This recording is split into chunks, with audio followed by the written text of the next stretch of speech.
नमस्ते किसान भाइयों, मैं विजय कुमार तासगांव, ये एग्रो लैब फिर एक बार आपका जो हमारे कम से कम खर्चे में खेती जो हम कर रहे हैं अंगूर की, इसमें आप सभी का जो संवाद चल रहा है इसमें आप सभी का स्वागत करता हूँ। आज जो मैं बात करने वाला हूँ वो है सल्फेट ऑफ पोटेश यानी कि 0.050 के बारे में, यानी कि पोटेश के बारे में। देखिए किसान भाइयों, हम पोटेश इस छटनी को भी डालते हैं, अक्टूबर कटिंग को भी डालते हैं। मैंने कई बार बोला है आपको कि जो कुछ भी सल्फेट ऑफ पोटेश की मात्रा जो हम देने वाले हैं उसमें से 80% मात्रा अप्रैल कटिंग को देना है ना, 80% मात्रा, खाली 20% यानी 10% जो मात्रा बचेगी वो हमें अक्टूबर कटिंग को देना है मैच्योरिटी के टाइम। इसलिए कि अगर हमने अभी लिग्नन की मात्रा अच्छी तरह से नहीं बढ़ा दी, मैंने पिछले वीडियो में बोला है कि जो काड़ी है, काड़ी का जो टॉप है उसके अंदर कट कर दिया हमने टॉप में, तो टॉप में हमें अंदर का जो पित है वो डार्क ब्राउन कलर का होना चाहिए।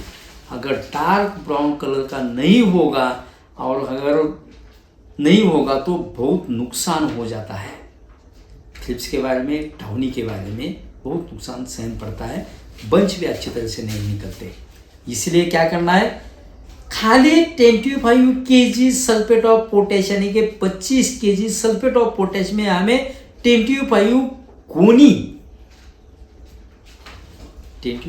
गोनी सल्फेट ऑफ पोटेश 50 kg की, इतना नफा हमें इससे मिल जाएगा। क्योंकि जो बैक्टीरिया हम तैयार करने वाले हैं उसका कल्चर हमने ज़मीन में डाल दिया तो ज़मीन में का भी सल्फेट ऑफ पोटेश और जो डाला है 25 kg सल्फेट ऑफ पोटेश वो भी पूरा प्लांट को मिल जाएगा। वो तैयार करने की पद्धत ऐसी है, तैयार करने की सिस्टम ऐसा है। हमारे बगीचे में एक जो पेड़ होता है, पेड़ यानी कि बगीचे के बाहर जो पेड़, ये मैंगो का हो, चिंच का हो, कौन सा भी पेड़ होता है, वो पेड़ के नीचे जहाँ शैडो आती है वहाँ एक लंबा सा पेपर लेना है प्लास्टिक का, जो हम सेतल को डालते हैं वो भी चलेगा। एक प्लास्टिक का पेपर डाल देना है, उसके ऊपर 500 kg यानी कि 500 kg गोबर डालना है। क्या डालना है? गोबर यानी कि शेन। अगर देशी गाय का होगा तो बहुत अच्छा होगा, नहीं होगा तो कौन से बफेलो का चलेगा, भैंस का चलेगा, किसी का भी चलेगा, लेकिन 500 kg ओले शेन यानी कि जो अच्छा है और जो ताज़ा है वो शेन 500 kg डाल देना। इसमें शेंग पेंट यानी कि मूंगफली का जो ऑयल निकलने के बाद जो केक होता है वो केक यानी कि शेंग पेंट 25 kg उसके ऊपर डाल देना। और क्या करना है, उसमें 25 kg यानी कि 25 kg सल्फेट ऑफ पोटेश उसमें डाल देना है और वो अच्छी तरह से मिक्स कर देना है। 1 2 3 बार वो 500 kg शेन में 500 kg जो गोबर है उसमें क्या करना है, 25 kg sulphate of potash, 25 kg शेंग पेंट यानी कि मूंगफली केक उसमें डाल देना है।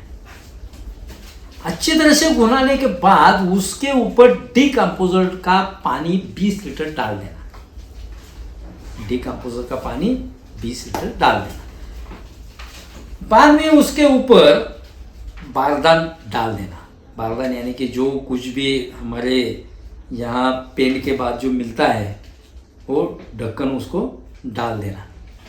वो बारदान डालने के बाद हर रोज कम से कम 30 या 40 लीटर डिकम्पोजर का पानी उसके ऊपर छिड़काव कर देना। 500 kg शेन पर 30 या 40 लीटर डिकम्पोजर का पानी डाल देना।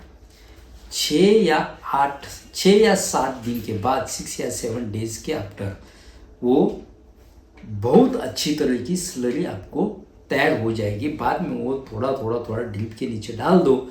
मैं स्टैम्प पर लिख के देता हूँ आपको कि 25 kg में आपको 25 गोनी का नफ़ा मिलेगा सल्फेट ऑफ पोटेश का, क्योंकि वो बैक्टीरियल कल्चर अच्छी तरह से तैयार होता है।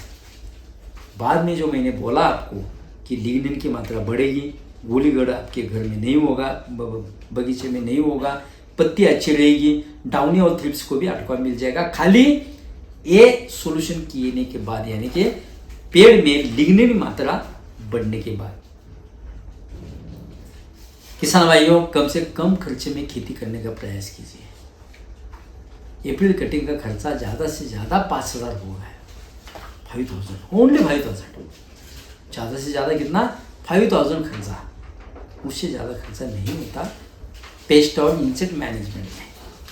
खाली जो फर्टिलाइज़र का खर्चा है वो पान और डेट यानी लीफ और टिश्यू एनालिसिस करने के बाद ही हम तय करते हैं, लेकिन पैसा बहुत बचता है। मैं आपसे फिर से एक बार विनती करता हूँ कि किसान भाइयों, ज़्यादा से ज़्यादा शेयर जरूर कीजिए। Thank you.